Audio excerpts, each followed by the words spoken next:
Welcome to Press Play, Media Strategies from Scot Media Tulsa, the podcast where we dive deep into the world of marketing, communications, and public relations. I'm your host, Jeremy Scott. In this episode, I'm combining two of my most popular blog posts into one. What does a TV news producer do? What are some of their daily responsibilities? And why are they always so hard to get a hold of? Once you learn the answers, the next topic, how can you get your media pitch noticed by producers who never seem to have enough time in the day? We'll discuss all that and more. That's all ahead on this episode of Press Play.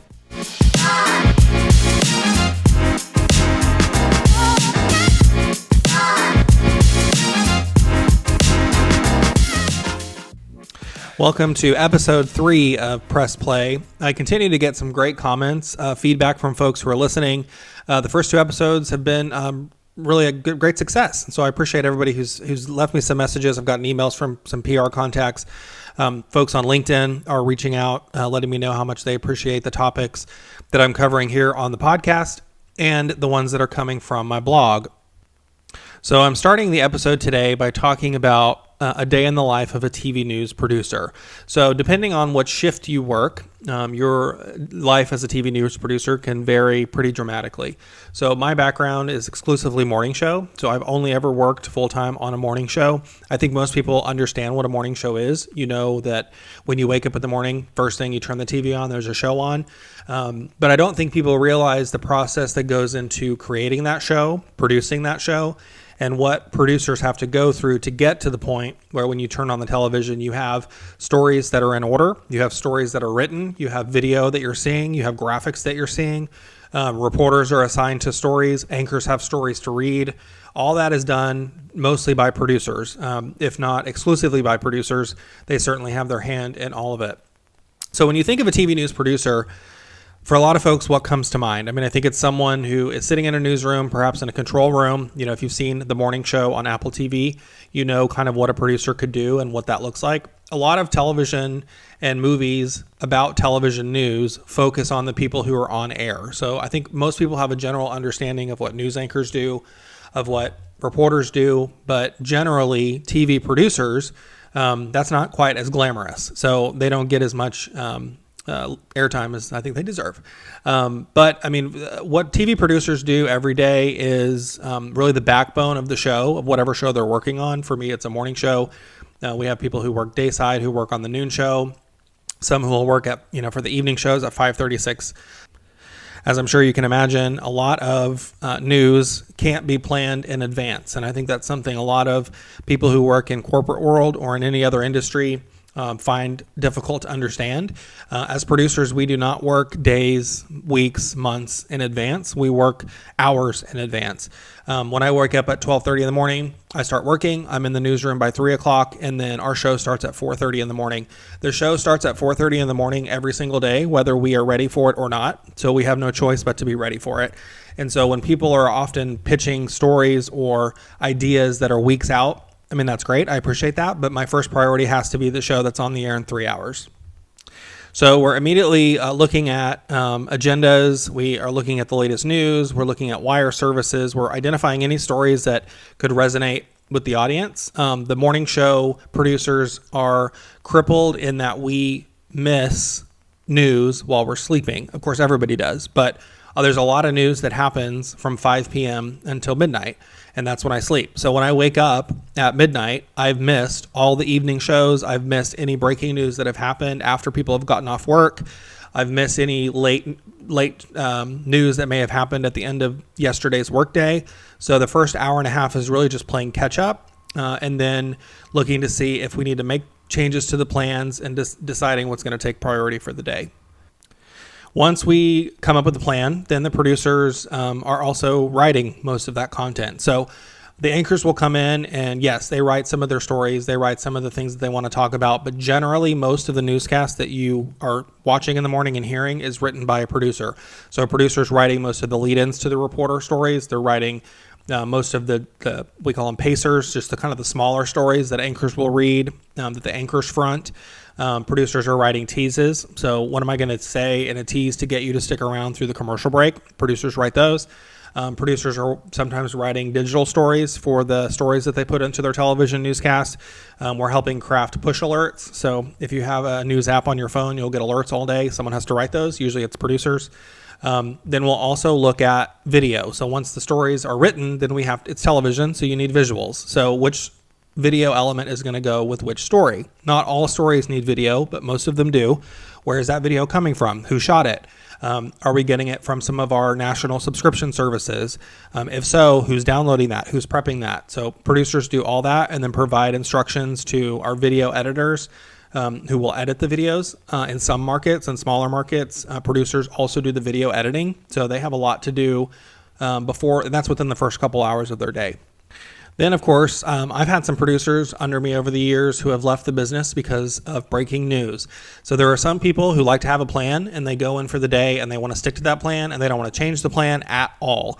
And my advice would be don't go into news. What I love about news is breaking news. It's when you throw out everything that you've worked 6 hours on and you change the plan 100% because breaking news has happened.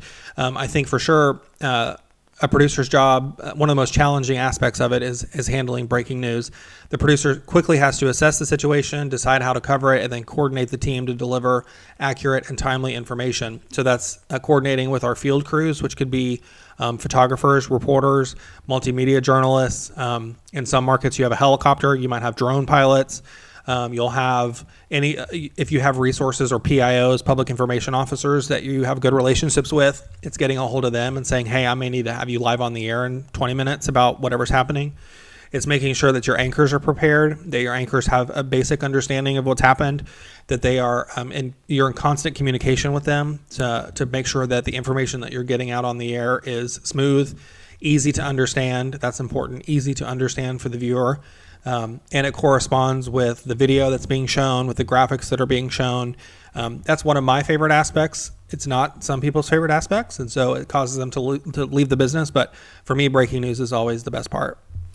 So most of that is producers' day-to-day, and that doesn't even get into the meetings, the emails, hundreds and hundreds of emails. I always like to give the example when I'm speaking to public relations folks. I put my phone down at the beginning of my speech, and then by the time I get to this part of the speech, when I start talking about emails, I pick up my phone, as I'm going to do right now, and I have at the moment 15 emails. I've gotten 15 emails in the first 15 minutes that I've been recording this podcast. So that's an email a minute, and that's filtered out. So those 15 are only ones that were sent directly to me. I haven't looked at the news desk account, which is the general account where we get news tips, press releases, national satellite interview requests, people who have an issue with something that we've done and we need to respond to. When you start to look at the sheer number of emails that producers receive every day, I think for most people it would blow their mind. I mean, it's hundreds every single day. So one thing I always tell my PR and media friends, or media relations friends, is be patient. If you have sent a producer an email in the morning, more than likely they have not had time to get to it by the afternoon. If you're like me and you work the morning show shift, which really is kind of an overnight shift, I leave the newsroom because I go in so early. I leave the newsroom by 11 a.m. So if you're sending me an email at 1 p.m., it's going to be at least 24 hours before you get a response, because not only am I off work, so I'm not checking my email in theory, although I check it all the time. I'm not going to respond to it or look at it until I'm at the newsroom for the following day. But first, I have to get through the show first. That's my first priority. So I'm going to be scanning my emails to see what's urgent that will help me for today. And then I'll get to your email after the show is over. So it'll be 24 hours. So just be patient.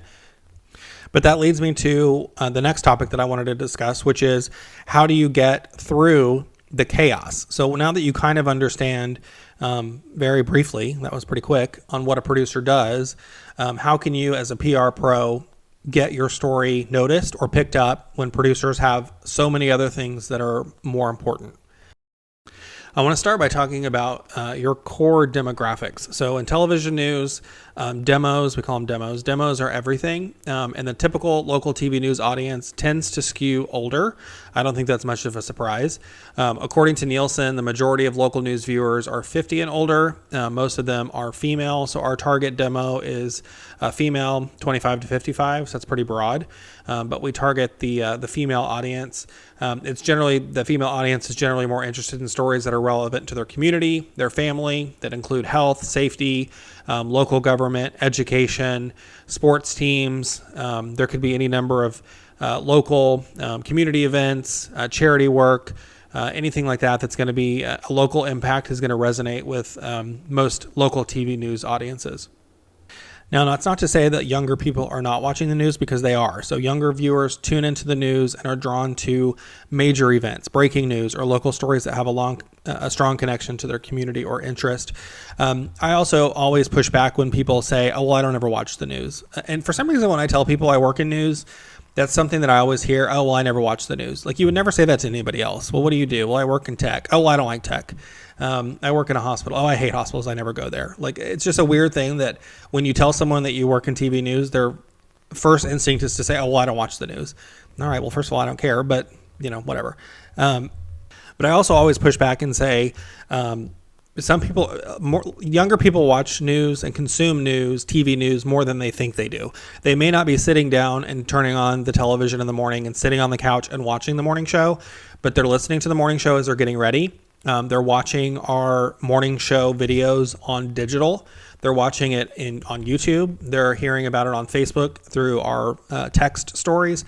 So these are all the same stories that came from TV news, just in a different way. So I think more people watch TV news than they say. I'm from Oklahoma, and so for us, weather is always going to be the number one reason people watch the news. So if you have a client that is any way related to weather, trying to figure out how to get their coverage is pretty simple, especially around severe weather season, whether it's tornado season, the heat. In Oklahoma, we also have extreme cold and blizzards. We pretty much have everything there is to have except for hurricanes. So if you have an expert in weather, that's a great pitch. Also, a big, huge thing for us here in Oklahoma, especially, is local sports teams, but I think that's nationwide.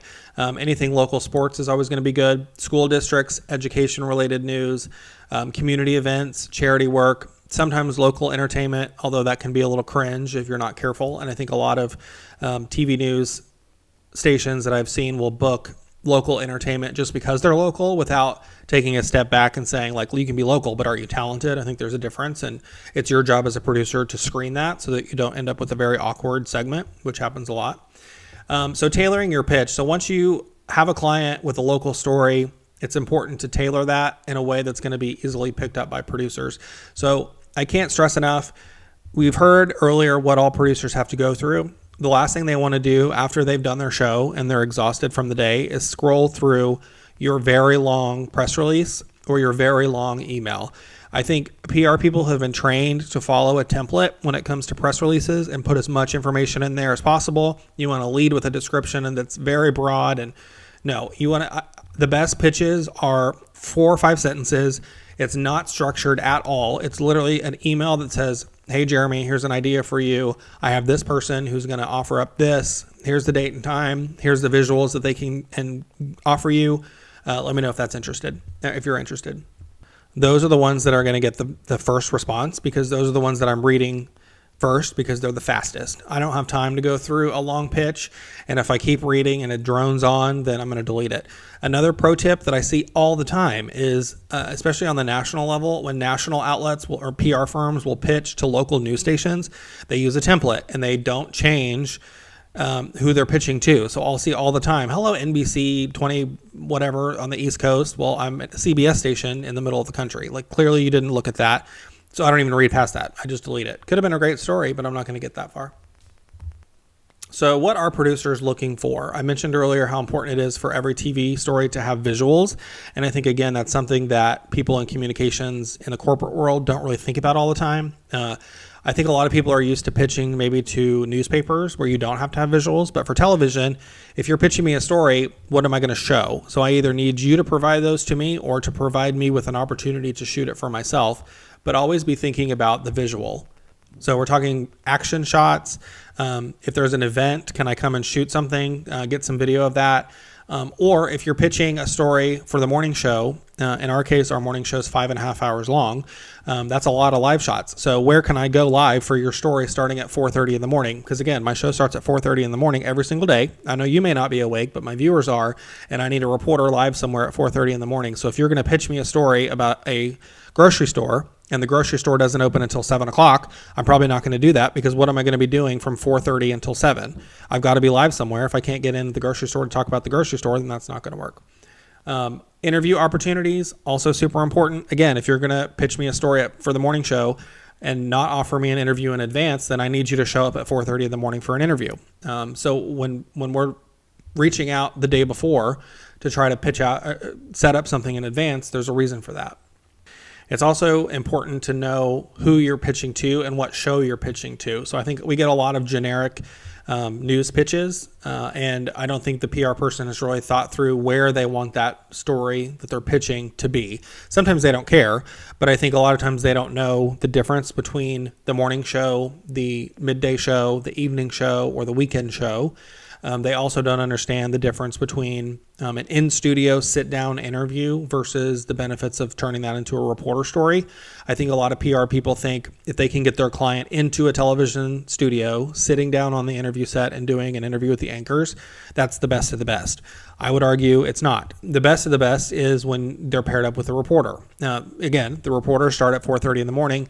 Your interview that your client's going to come in and sit down on the couch with the anchor is going to be one time probably in the 9 o'clock hour. So a morning show reporter is going to be reporting on that from 4:30 until whenever the show's over. So for 4, 5, in our case, 5 hours. So you're going to get 5 hours of exposure versus one interview, which is 3 minutes long in the 9 o'clock hour. So you've missed out on a potential huge audience by pushing for a sit down when we're saying, no, that's going to be a better reporter story. You got to trust us. As producers, we know what's going to work better for you. We know what's going to work better for us. And generally, turning an interview into a reporter hit is going to get you better exposure. The final thing I'll say about how to get a producer's attention is showing that you, as the PR person, have a pulse on the news. I have an entire other blog up about when it's the wrong time to pitch, and it surprises me, and it would shock you, I think, to know the amount of story pitches that we will receive right in the middle of a huge breaking news event, whether it's a local breaking news event or a national breaking news event. I received the most ridiculous media pitch the day after Trump's assassination attempt. Obviously, that's not a local story in the sense that it didn't happen here, but because of who he is and because of what that was, it was local in all of our shows. We were talking to experts all over the place about what this meant, what it could mean to the future of the campaigns, and then to have someone pitch a very fluffy, silly story that next day and say it needed to go today, just really showed to me that person had no idea what was going on in the news. They may not watch the news, and they have no business pitching to the news. So really the timing of your pitch is almost as important as the subject of your pitch. I could go on about this forever, but I'm out of time. I want to keep this as close to 15 minutes as possible, but you can read all about this in more detail on my blog. Again, that's scotmediatulsa.com, Scot with one T, scotmediatulsa.com. Just click on the blog page, dozens of them on there, including both of these topics. Leave me a comment, leave me a message. I'm happy to talk more in depth with you about what a producer does, about how we work every day with PR people to get stories on the air and the best way to get your pitch noticed. All that's for free on my website. Again, if you want to reach out to me, I can consult with you. I'd be happy to do that as well. All right, I'm starting to get the music. I'm wrapping it up. This is episode 3 of Press Play. I'm your host, Jeremy Scott. Thank you so much for listening. We're going to get into another great topic next week. You can find all the 3 episodes on my website. You can also find us on Apple Music, Spotify, and I'm now on YouTube. So thanks for listening to Press Play.